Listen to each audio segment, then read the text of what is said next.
fazendo isso. Louvado seja Deus por essas atitudes. Irmãos, vamos continuar fazendo a nossa leitura e exposição do livro de Levítico, e eu quero convidá-los a chegar até lá. Hoje nós vamos ler o capítulo 12, e vamos fazer a exposição neste capítulo, que é curto, 8 versos. Então convido você a chegar em Levítico capítulo 12.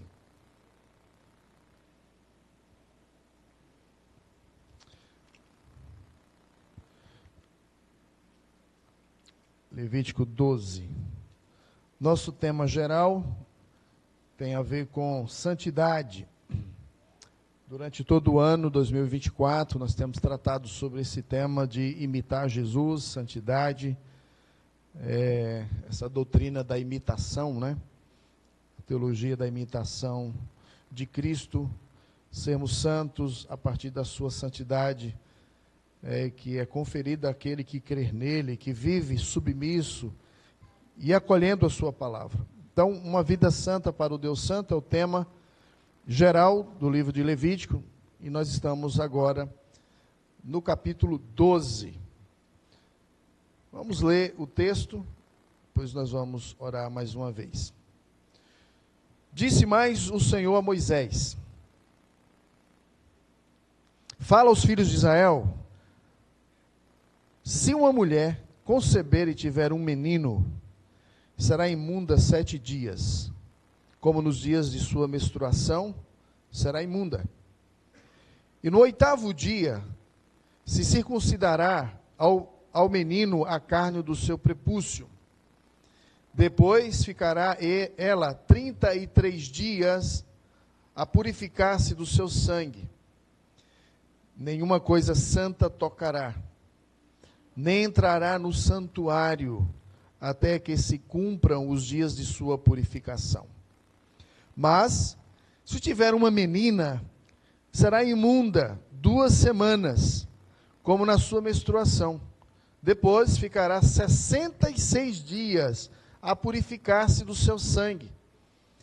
E cumpridos os dias de sua purificação, por filho ou filha, trará ao sacerdote um cordeiro de 1 ano, por holocausto, e um pombinho ou uma rola, por oferta pelo pecado, à porta da tenda da congregação. O sacerdote o oferecerá perante o Senhor, e pela mulher fará expiação, e ela será purificada do fluxo do seu sangue. Esta é a lei da que der à luz menino ou menina. Mas, se as suas posses não lhe permitirem trazer um cordeiro, tomará então 2 rolas ou 2 pombinhos, um para o holocausto e o outro para a oferta pelo pecado. Assim, o sacerdote fará expiação pela mulher e será limpa. Vamos orar mais uma vez. Senhor, nós estamos te conhecendo por meio da tua palavra. A tua palavra é a representação legítima, oficial, da tua vontade, do teu plano. O Senhor decidiu se revelar a nós por meio do texto, por meio desta revelação escrita, inspirada para nós. Neste culto, ó Deus, que nós marcamos para nos encontrar contigo, para te ouvir por meio das canções que já entoamos ao Senhor, verdades, declarações com respeito a quem o Senhor é, por que nós queremos te adorar, declarações de uma aliança que já foi feita, eterna, contigo e uns com os outros, declarações sobre a nossa petição de que o teu reino venha sobre nós. Todas essas declarações baseadas na tua palavra, ó Deus, agora nos prepara para ouvir-te mais sobre esse texto, que em leitura de primeira já nos é estranho, como que o Senhor está preocupado em detalhes da vida do teu povo, de modo específico. O Senhor está preocupado com a vida de uma mulher no seu parto. Nós queremos, ó Deus, que o Senhor nos ensine nesta noite. Possamos sair daqui mais uma vez encorajados, edificados por meio dela. Nós oramos assim no nome bendito de Jesus. Amém e amém. Você já foi surpreendido pela chegada de uma visita importante na sua casa e a sua casa estava desorganizada, estava daquele jeito. E aí alguém diz, olha, não se preocupa não com a bagunça não, né? Não se preocupa não, pode deixar, lá em casa também às vezes é assim, a gente tenta dar uma desculpa para melhorar a situação. Mas de fato, meus irmãos, o sentimento em geral é de desconforto. E ao mesmo tempo essa pressa para o que pudermos fazer ali para deixar algumas coisas em ordem. Isso reflete a importância de nós estarmos preparados para receber alguém de valor em nossa casa, ou alguém que nós gostamos, apreciamos. Assim também deve ser a nossa preparação para nos apresentarmos diante do Senhor, o que nós chamamos de culto. E temos aqui, durante as exposições desse livro de Levítico, extraído vários princípios sobre o culto, sobre como nos apresentarmos diante dele, como então devemos adorá-lo, como devemos ser a nossa apresentação, o que fazer, como fazer. Esses princípios têm norteado a nossa mensagem aqui no livro de Levítico. Vocês devem se recordar que a realidade do pecado em nosso coração, em nosso íntimo, faz com que a presença de Deus conosco seja impossível.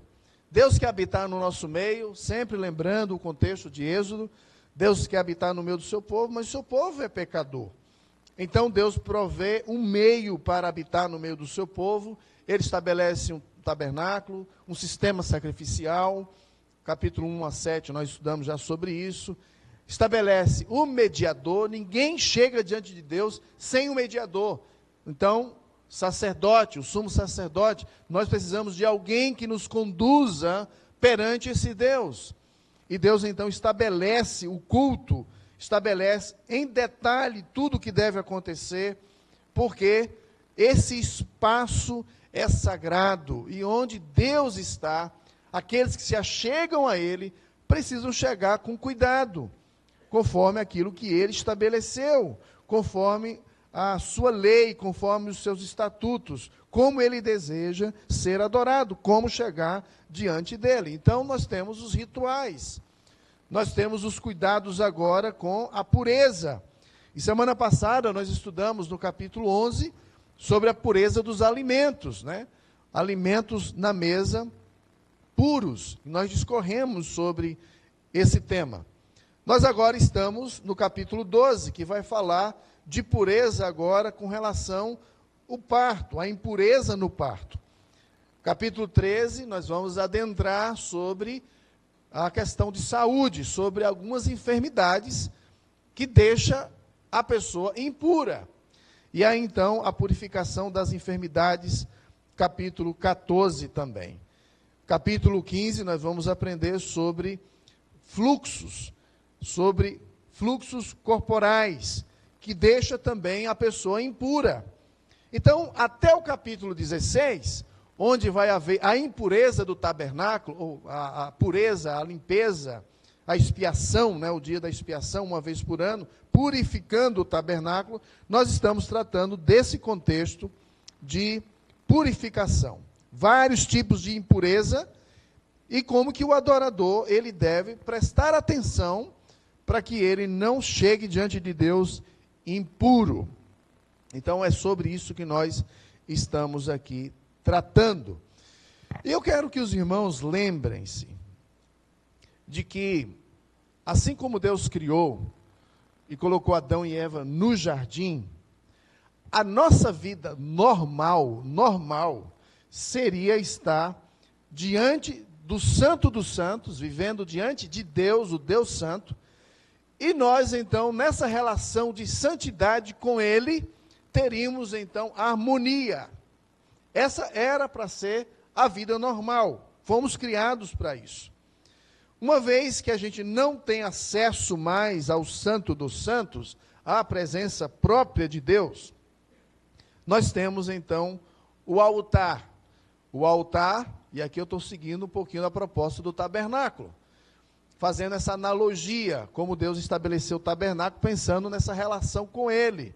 Deus está nos céus, nós não temos acesso a Ele, mas nós temos esse mundo que Ele criou, céus e terra, e essa criação nos apresenta então a sua majestade, a sua divindade. E Deus então estabelece o altar, os sacerdotes, os sacrifícios perfeitos que devem ser oferecidos a Ele.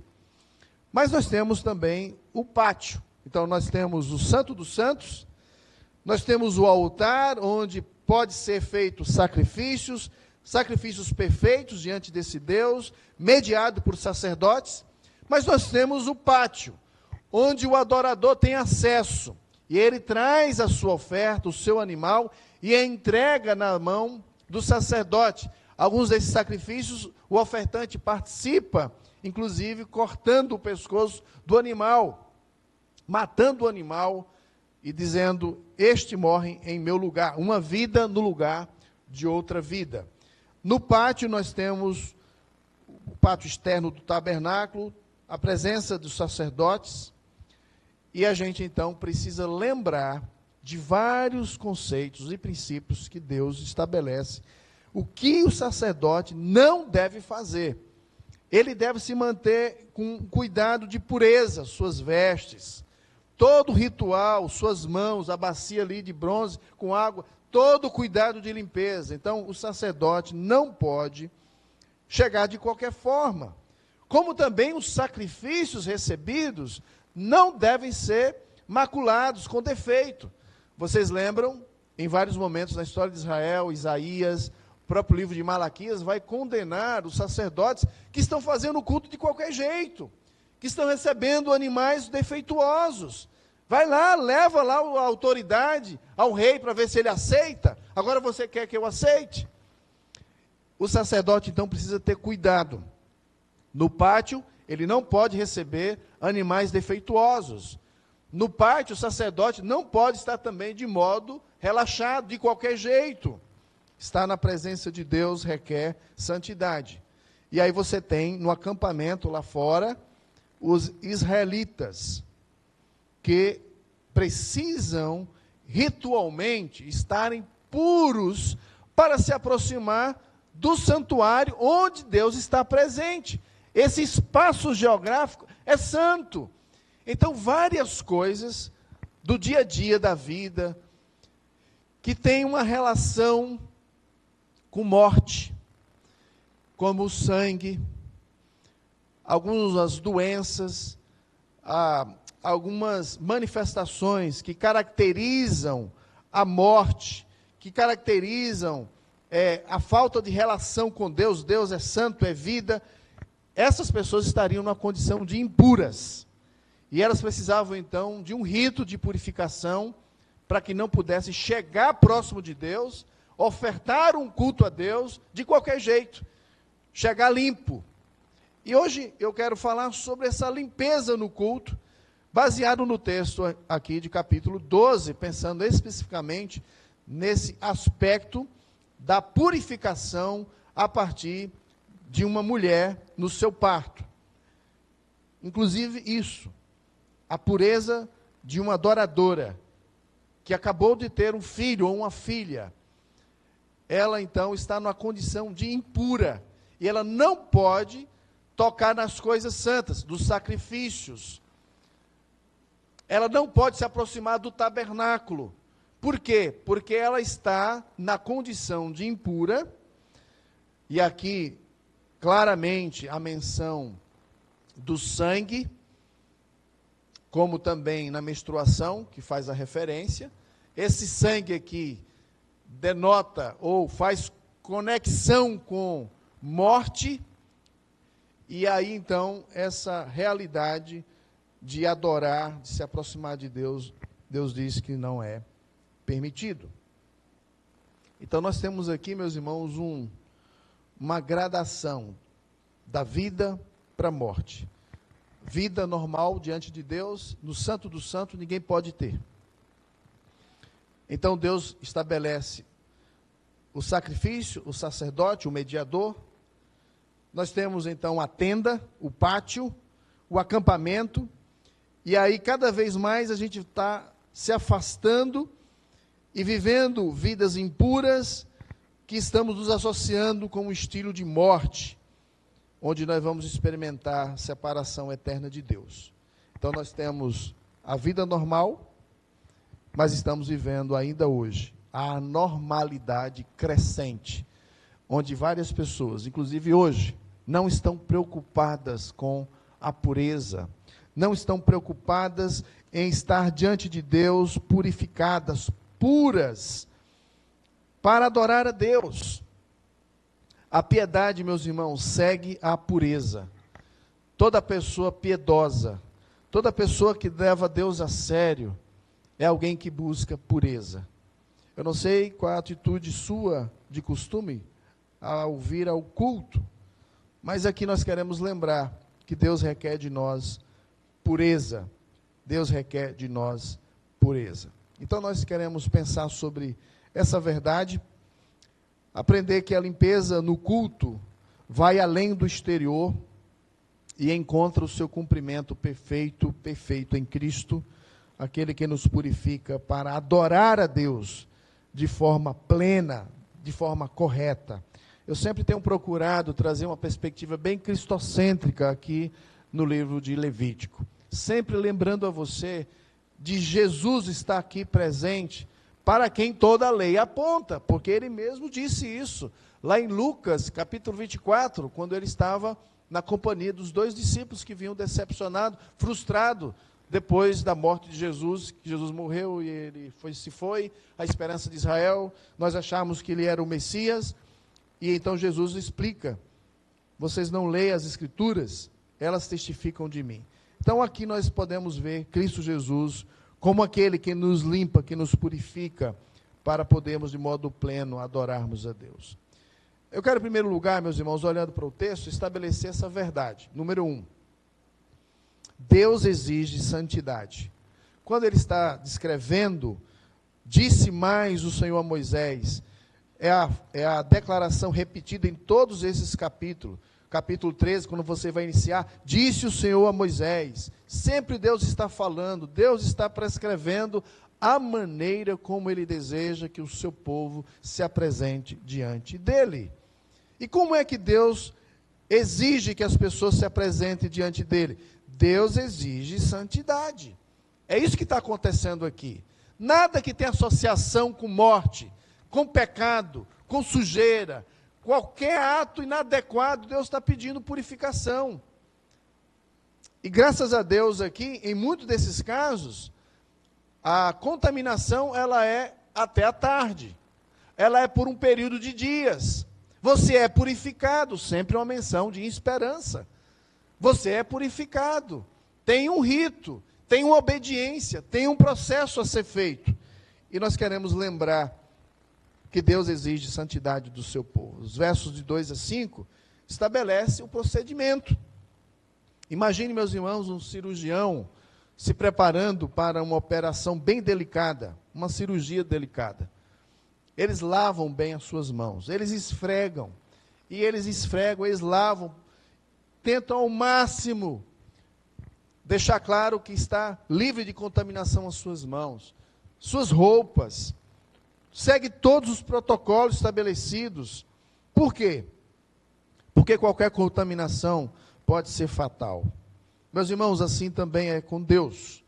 Deus é santo. E Ele exige santidade de quem se aproxima dEle. Lembre-se disso. Deus exige santidade. Quanto mais você perto de Deus, preste atenção na sua vida de santidade. Como aprendemos chegar diante de Deus de qualquer jeito, como aconteceu com os filhos de Arão, é morte certa. Deus fulmina, a sua santidade repele o pecado. Então nós precisamos lembrar, as leis de purificação, meus irmãos, apontam para esta separação entre o santo e o comum. Essas leis estão nos lembrando, olha, tem separação entre o que é santo e o que é comum. Nesse caso específico da mulher, ela precisava de um tempo, ela precisava, inclusive, de um procedimento para pureza, uma oferta para ser considerada purificada após o parto.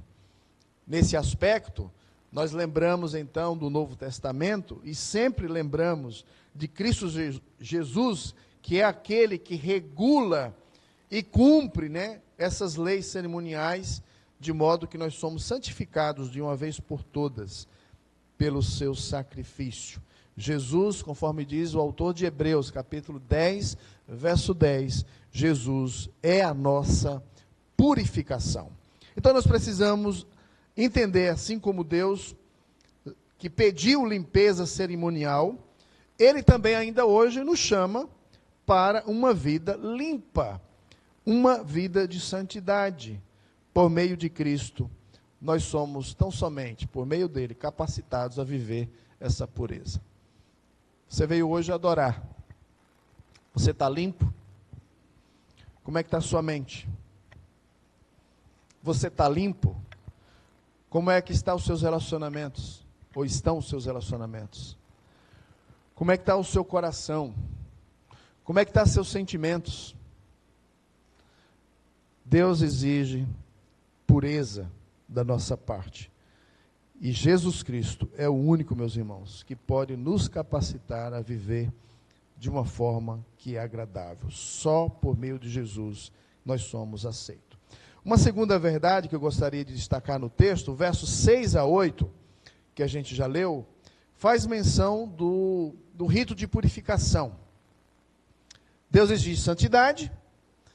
Ele estabelece, então, que uma mulher, tendo um filho, homem, esse processo agora de ser considerada imunda, então, tem aí o processo de espera, 7 dias, depois, no 8º dia, a criança é circuncidada, e fica 33 dias.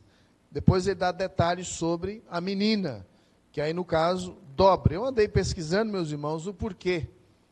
Por que é o dobro, né? O menino, 7 dias. A menina, já quantos? 2 semanas, 14 dias. O menino, depois de circuncidado, ela fica 33 dias. Mas agora, 66 dias para se purificar do seu sangue. Fiz uma pesquisa, não encontrei nada que me deixasse satisfeito. Alguns dizem que pelo fato de ser quem está chegando, ser uma futura mãe, potencial mãe, então há essa relação.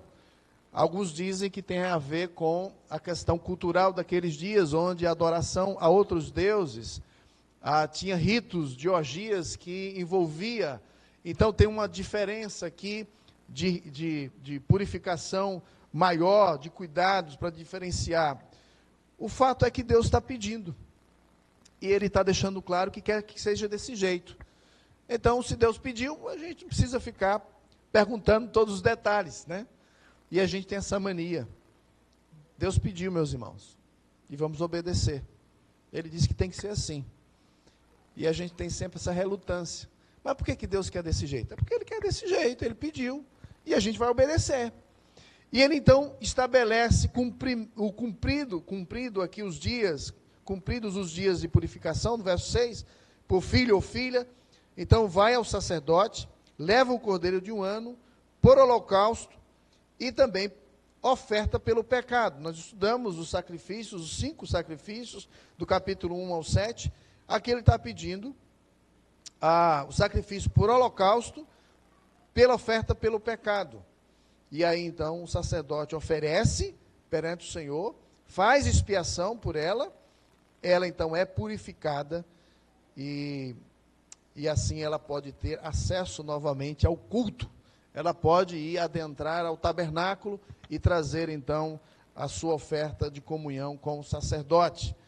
Meus irmãos, pense em uma criança que brinca na lama e volta toda suja para sua casa. Antes de abraçar, em geral, os pais vai recomendar um banho, né? Ou antes de sentar-se à mesa, vai mandar tomar um banho. Toma um banho lá. E aí esse banho não torna esta criança mais amada pelos pais, mas esse banho certamente prepara para estar com os seus pais. Assim, a purificação simbolizada em Levítico era necessária para que o povo de Deus pudesse estar na presença de Deus. Esse povo o tempo todo está entendendo que eles estão convivendo diante de um Deus que é santo.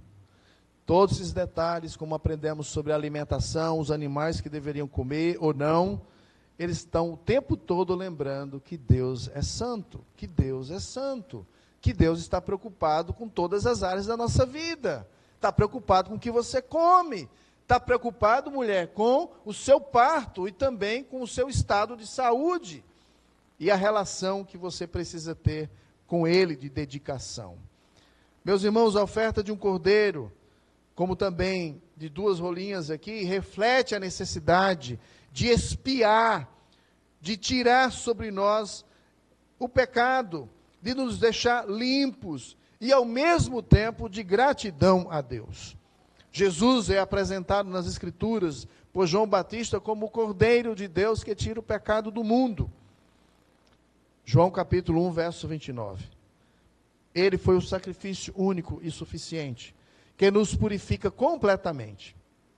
Não precisamos mais de rituais, nós precisamos unicamente de ter uma fé robusta, uma fé confiante em Jesus Cristo, como que Ele, de fato, sendo Filho de Deus, veio e cumpriu de modo obediente toda a lei de Deus, por mim e por você. O Filho obediente de Deus, um só, Ele é o único Filho obediente e sábio. E é por causa dele que o Pai nos aceita. Então você vai com fé e confia que Jesus Cristo é capaz de purificar você da sua impureza. E você pode ter acesso a Deus por causa de Jesus. Uma informação interessante: qual a razão teológica para essa impureza cerimonial associada ao parto? Por que Levítico vai tratar aqui no capítulo 12 sobre este aspecto do parto? O que tem a ver com a santidade? Qual a relação com o pecado? Qual a relação com a mortalidade humana? Essa impureza, meus irmãos, não implica que uma mãe, por ela estar gerando um filho e ela está parindo um filho, esse ato ele é pecaminoso. Essa não é a ideia. Mas reflete a separação entre o santo, o que é santo e o que é comum no sistema cerimonial de Israel. Lembre-se, Deus está habitando no meio deles. Para você chegar diante de Deus, ou no espaço onde Deus está presente, Deus então se preocupa com os detalhes da vida. Então, aqui são leis cerimoniais, às quais hoje nós não nos submetemos, porque a Escritura não prescreve isso mais para aqueles que estão em Cristo. Nós estamos debaixo de um outro regime, de um outro sacerdote. Aquele sacerdote morreu, o novo sistema foi inaugurado, segundo a ordem de Melquisedeque. Jesus Cristo, ele é o sumo sacerdote. E uma nova lei é reafirmada a partir dele, como também é prescrita por ele. E ele não prescreveu para a sua igreja, para nós, irmãos, essas leis cerimoniais. Mas aqui no contexto de Israel, nós somos lembrados dessas questões que envolvem, em primeiro lugar, lembrança das consequências do pecado original. O nascimento de uma criança, embora seja ela uma bênção de Deus, um fruto, um rebento, uma herança do Senhor, ocorre, meus irmãos, em um mundo caído. E após o pecado de Adão e Eva, Deus declarou que a mulher experimentaria dor no seu parto. Gênesis capítulo 3, verso 16. Então, a impureza cerimonial no parto certamente serve como lembrete de que a humanidade nasce sobre os efeitos do pecado original. Embora o ato de dar à luz não seja pecaminoso, o ciclo da vida e da morte está intrinsecamente ligado à queda. Outra coisa que a gente precisa considerar é esse contato com o sangue, os fluidos corporais, que vai ser tratado lá no capítulo 15 também. Levítico capítulo 17, verso 11, também vai descrever esse símbolo de vida, em que o sangue, embora sendo tratado como símbolo de vida, quanto de impureza, quando derramado ou exposto de forma não ritual, não normal.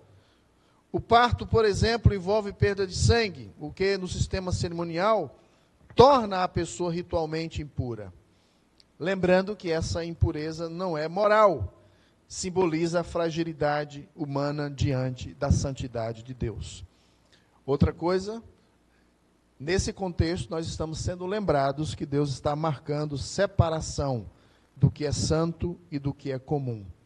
Esse período de isolamento da mulher após o parto enfatiza que Deus é santo e requer que até as coisas mais comuns da vida sejam conduzidas com reverência, com temor, com respeito. Como também a necessidade de purificação, de reconciliação, pois após o período de impureza, a mulher oferecia um sacrifício ao Senhor, como também agradecia, um ato de agradecimento por Deus expiar o pecado, simbolizando reconciliação com Deus, renovação na participação plena da comunidade de adoração. Então ela pode voltar e novamente com o seu povo adorar ao Senhor. Tudo isso, meus irmãos, de alguma forma aponta ou apontava para a necessidade de um mediador, de um sacrifício final cumprido em Jesus Cristo.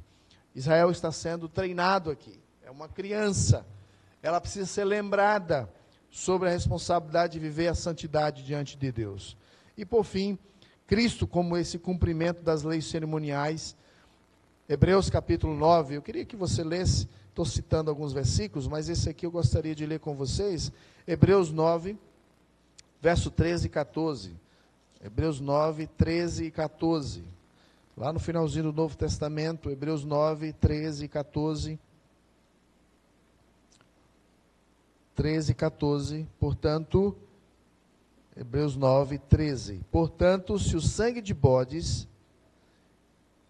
deixa eu esperar alguns chegarem, as Bíblias ainda se movimentando, Hebreus 9,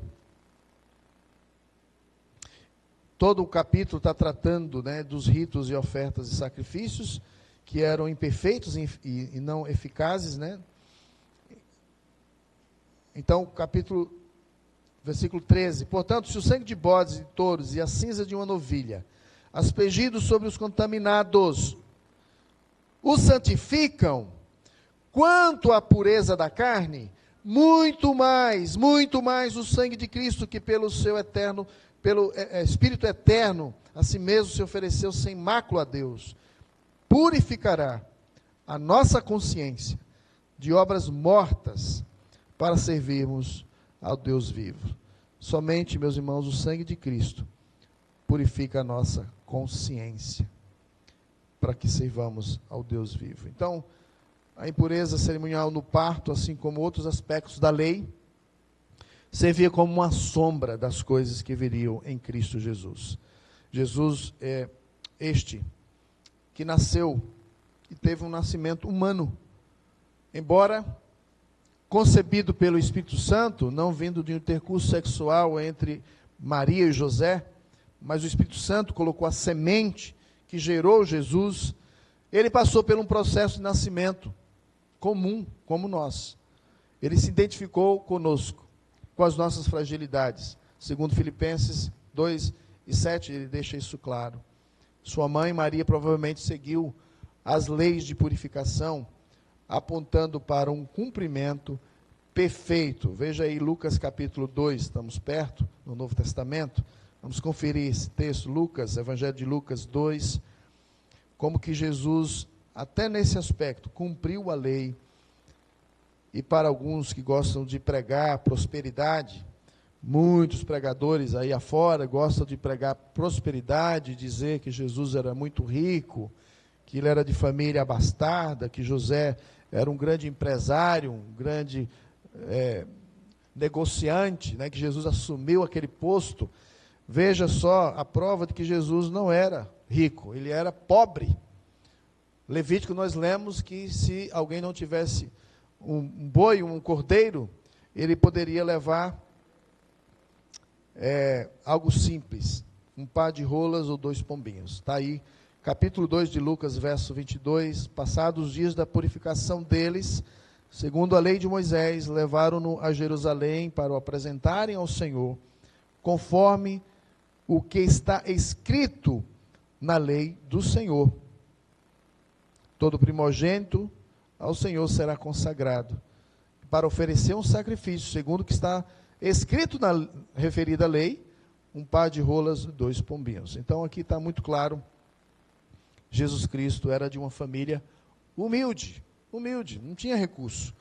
E a gente precisa lembrar, meus irmãos, que a partir dessa realidade de Maria seguindo todo o cumprimento e cumprindo os ritos da lei, Jesus Cristo, então, ele é aquele que de fato segue fielmente obedecendo ao Pai, morre por nós, ressuscita de uma forma gloriosa, e o seu nascimento físico nos lembra do nosso nascimento espiritual.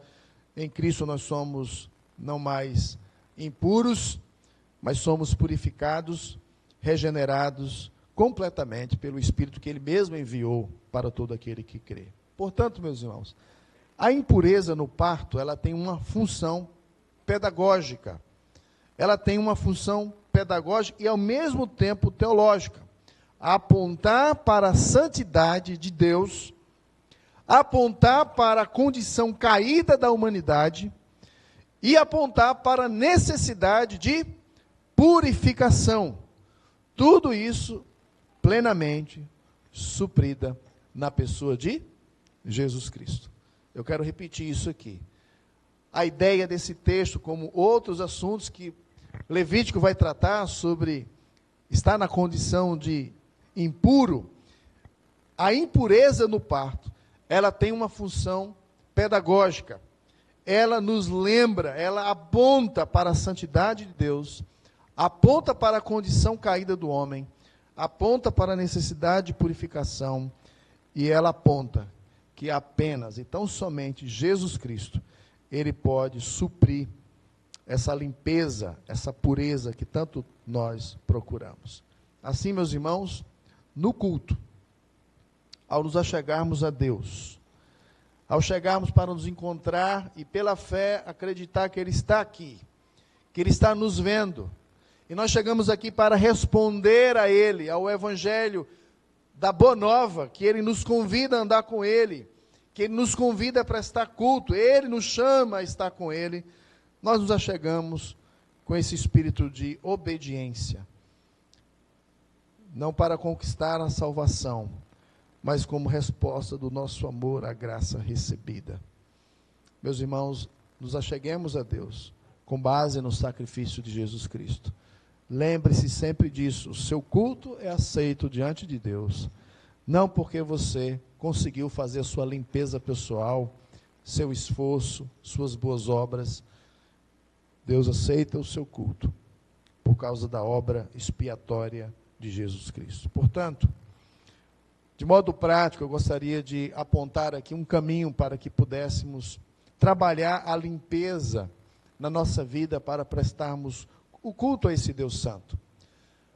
Algumas questões básicas que nós precisamos trabalhar para que possamos lembrar que em Cristo nós temos essa redenção da nossa natureza caída, que nós podemos sim reconhecer sempre a necessidade de purificação, de limpeza em Cristo Jesus. E eu quero dizer, meus irmãos, que a limpeza para um culto nos dias de hoje precede principalmente pela limpeza do coração, a limpeza do nosso coração. Jesus ensina que a inspiração verdadeira para adorar a Deus acontece, segundo Jesus, lá em João 4:24, em espírito e em verdade. Em espírito e em verdade. A verdadeira adoração ocorre em espírito e em verdade. O texto deixa claro, vocês lembram? Que o Pai procura os verdadeiros adoradores que adoram em espírito e em verdade. Você está no Espírito de Deus, você está na verdade de Deus, que é o próprio Cristo. Nós só podemos adorar a Deus verdadeiramente se nós estivermos nele, meus irmãos. A adoração verdadeira não pode proceder de um coração que não experimentou a regeneração, o nascer de novo. A verdadeira adoração não pode proceder de um coração que não se defrontou com a verdade de Cristo Jesus. A adoração, meus irmãos, e a limpeza do coração começa com um coração arrependido, um coração sincero, em espírito e em verdade. O Espírito é aquele que nos convence do nosso pecado, da justiça e do juízo. É o Espírito que nos convence. O verdadeiro arrependimento é o resultado do Espírito Santo. Verdadeira adoração, que começa no coração, ela vem como ação do Espírito e na verdade. Então, antes de adorarmos, nós devemos, irmãos, nos examinar. Vários textos da Escritura nos convidam ao exame. Mensalmente nós temos a ceia do Senhor. Texto muito conhecido de 1 Coríntios capítulo 11, nos convida a examinai-vos. Examinai-vos. Faça um exame se você está na fé. Examine se você está de fato na fé. Tem um texto, nesse contexto de 1 Coríntios, muito interessante, meus irmãos. Capítulo 15, você pode chegar rapidinho, esses textos são importantes. Capítulo 15 é um texto específico, onde nós temos a declaração objetiva do evangelho que nós pregamos. E eu queria que você prestasse atenção. Olha só, verso 1. 1 Coríntios 15, irmãos, venham lembrar-vos do evangelho que eu vos anunciei, o qual recebestes, e no qual ainda perseverais. Por ele também sois salvos. Mas ele diz o quê? Se retiverdes a palavra tal como vula preguei, a menos que tenhais crido em vão. Meus irmãos, existem pessoas que creem em vão. É uma fé deficiente, é uma fé falsa, é uma fé que não contempla o acolhimento da verdade do Evangelho na íntegra. Ele vai dizer, antes de tudo eu entreguei, o que eu recebi eu entrego agora. Cristo morreu pelos nossos pecados, segundo as Escrituras, foi sepultado e ressuscitou ao terceiro dia, segundo as Escrituras, apareceu a Cefas e depois aos demais, foi visto por mais de 500. Esse é o Evangelho que eu prego. Vocês têm que crer nesse Evangelho. Essa é a boa nova de Deus. Mas se você não se apega a essa verdade, você creu em vão.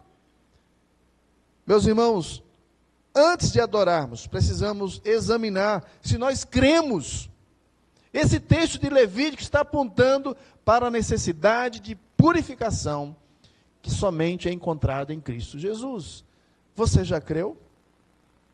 Você crê em Cristo Jesus como teu Salvador? Você está permanecendo na fé? Você acolheu esse conteúdo e você crê nisso? A adoração não pode vir de um coração que não experimentou o perdão genuíno, a pureza, a limpeza que Jesus dá. Eis a razão, talvez, da sua fraqueza, de você ser um adorador sem convicção. Talvez seja a razão de você adorar tantas outras coisas interessantes nessa vida, mas você não ter prazer de adorar o Cristo que te salvou. O Evangelho não é belo para você. Tem outras coisas mais belas nessa vida, que você vibra, que você elogia, que você sofre, que você trabalha, que você dedica, que você se sacrifica. Talvez o seu culto seja fraco, porque você de fato creu em vão. Meus irmãos, a limpeza para o culto começa no coração. Segundo lugar, a limpeza passa pela comunidade. O culto não é algo pessoal. Você não cultua sozinho. O culto é coletivo. Deus chama o seu povo. A convocação é para toda a assembleia. Todas as tribos de Israel deveriam vir e adorar. Ninguém deveria ficar em casa. A convocação é para todo o povo. Todo o povo é convocado a estar diante de Deus. Todo o povo é convocado a ouvir de Deus. Todo o povo é convocado a experimentar da presença e da bênção de Deus. Meus irmãos, a limpeza no culto começa no coração, mas se irradia também nas nossas relações. O culto não é pessoal, o culto é comunitário. Você não cultua sozinho, você cultua com o seu irmão. Não existe crente em casa, não existe crente desigrejado. Você não consegue agradar a Deus sozinho, você não foi salvo para isso. Salvação é comunitária. Salvação é um chamado para você fazer parte de um indivíduo social. Nós somos distinguidos por dons. Nós somos um corpo. E nesse corpo você é alguma coisa, a partir do dom que você recebeu. Talvez lá você funciona com uma habilidade específica. Você é um dedo, você é uma unha, você é um braço, você é um olho, eu não sei. Você faz parte do corpo de Cristo. Você faz parte de um indivíduo social. Você precisa andar com o seu povo, o povo de Cristo. Você precisa aprender a amar a igreja de Cristo, amar as pessoas que andam com Cristo. Devemos, meus irmãos, assim buscar a paz e a unidade com todos os irmãos a qualquer custo, mesmo que o nosso coração tão egoísta, egocêntrico, ensimesmado, se apresente. Temos da parte do Senhor o convite para a restauração, para nos achegarmos a Ele, priorizando os nossos concertos relacionais. Mateus capítulo 5, Jesus fala sobre isso. Se você for levar uma oferta e lembrar de que tem alguma coisa errada com o seu irmão, na relação com o seu irmão, para você fazer o quê? Deixa a oferta e vai resolver. A adoração é tão importante, meus irmãos, que você não pode permitir que o seu problema pessoal, relacional, atrapalhe o seu culto. Exalte a importância do culto. É importante adorar a Deus, tão importante, que o problema relacional que você possa ter com qualquer um na comunidade dele, não deve ser impedimento. E por fim, a limpeza do ambiente. Embora Deus não habite em templos feitos por mãos humanas, o espaço onde nós nos reunimos, meus irmãos, deve refletir a reverência devida a Ele. Deus gosta de pureza. Deus gosta de ordem. Deus gosta de coisas organizadas, limpas. Limpeza é associado à santidade. Coisa suja, desorganizada, bagunçada, não é associada a Deus. O culto, em 1 Coríntios capítulo 14, ele pede decência e ordem. Tudo organizado. Tudo ordeiro. Deus é ordeiro. O Espírito Santo não é imundo, não é sujo, ele gosta de ordem. A sua vida, meu irmão, precisa sempre buscar a santidade, porque o Espírito de Deus habita em você, habita em mim, e esse corpo sujo, essa mente pervertida ainda, esses maus hábitos, padrões comportamentais da nossa vida, precisa pouco a pouco, processo a processo, encontrar em Jesus a santificação, a mudança, a transformação, porque Deus gosta de coisas limpas. E esse ambiente nosso, graças a Deus sempre limpo, nos convida a pensar. Esse nosso culto que nós prestamos, embora alguns o tenham como algo bem frio, que ninguém fala, que ninguém grita, mas é ordeiro. Quando alguém ora, nós entendemos e queremos ouvir o que ele está falando, para a gente poder dizer um não ou um amém no final, né?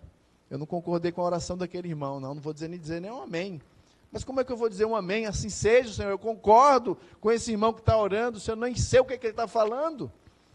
Comunitariamente, ele está nos representando no momento de oração, e a gente às vezes tem dificuldade de manter uma ordem, um fluxo de harmonia, de limpeza, de pureza. Levíticos 12 nos lembra que Deus é santo, irmãos, e exige que nos apresentemos a Ele de forma pura e limpa. No entanto, graças a Cristo temos acesso à purificação definitiva. Assim como no Antigo Testamento, nós somos chamados a preparar nossos corações e preparar nossas vidas para adorar a Deus com reverência e com santo temor. Gostaria de convidar você para um momento de reflexão, curvar a sua cabeça, convidar o grupo de louvor para chegar. Nós vamos terminar o nosso culto. Eu queria convidar você a examinar o seu coração. Como que você tem se achegado a prestar culto ao Senhor dominicalmente? Há algo que precisa ser confessado? Semana após semana, tem alguma coisa que precisa ser tratada e você não consegue resolver? Cultive uma vida de santidade, sabendo que a inspiração começa na sua intimidade com Deus. Eu quero estimular você, meu irmão, a valorizar a limpeza espiritual. Valorize a limpeza espiritual, ela é feita pela palavra. A palavra de Deus, ela é como água que nos purifica. Então, semanalmente, diariamente, a palavra de Deus vai nos limpando o nosso espaço interno, como também limpando o nosso espaço físico de culto, demonstrando sempre respeito pela presença de Deus. Quero apelar à igreja, que à medida que escuta os sermões em Levítico, que você possa renovar o seu compromisso de se apresentar diante de Deus com um coração puro e com uma vida consagrada a Ele. Que a gente possa anelar, meus irmãos, sempre apresentar um culto que seja agradável a Deus, que seja agradável a Deus. Senhor, ajuda-nos a viver, ó Deus, uma vida de santidade, uma vida de reverência. Nós temos aprendido, ó Deus, que o Senhor é santo, nós somos pecadores. Nós temos aprendido, ó Deus, que todo espaço que o Senhor ali toca, tudo deve ser santo, puro, limpo, organizado. O Senhor está atento, ó Deus, e preocupado com cada aspecto da nossa vida. Hoje aprendemos, ó Deus, com respeito a essa purificação necessária a partir da experiência de uma mulher, ó Deus, num parto. Nós agradecemos, Senhor, porque mães aqui têm consagrado os seus filhos ao Senhor. Nós agradecemos, Senhor, que os filhos que chegam, embora recebendo a herança do pecado, a natureza corrompida do pecado, ó Deus, eles podem gozar de exemplo, de ensino, e pode, ó Deus, por meio do Evangelho, crido, ter uma vida transformada, salva, limpa, purificada. Ó Deus, ajuda que mães, cada vez mais, que experimentam essa realidade de gerar filhos, possam entender, ó Deus, os filhos como bênção, como motivação e não como peso, impedimento para te servir melhor. Na verdade, Senhor, essas mães, elas deveriam se apresentar diante do Senhor com ofertas, sacrifício de holocausto, dedicação completa ao Senhor. Elas estariam dizendo: estou aqui inteira para o Senhor, inteira para te servir, criando esse filho para a tua glória. Ó Deus, motiva e encoraja as mães da nossa igreja a fortalecer os seus corações, o compromisso, ó Deus, de guiar os seus filhos no Evangelho, viver, ó Deus, para o Evangelho, consagradas para o Evangelho, em gratidão, poder agradecer pela limpeza completa que já foi recebida em suas vidas. Pai, abençoe as mães da nossa igreja, aquelas que estão no processo, que estão grávidas, que vão receber filhos, que o Senhor Deus faça-as lembrar de que Cristo Jesus é aquele único que purifica as nossas vidas e, como resultado, vidas consagradas ao Senhor. Então nos abençoe, Senhor, com entendimento, com a consciência de mais cultos possam ser oferecidos ao Senhor, em pureza, em dedicação, de uma forma santa, como o Senhor requer de nós. Oramos assim no nome bendito de Jesus. Amém e amém.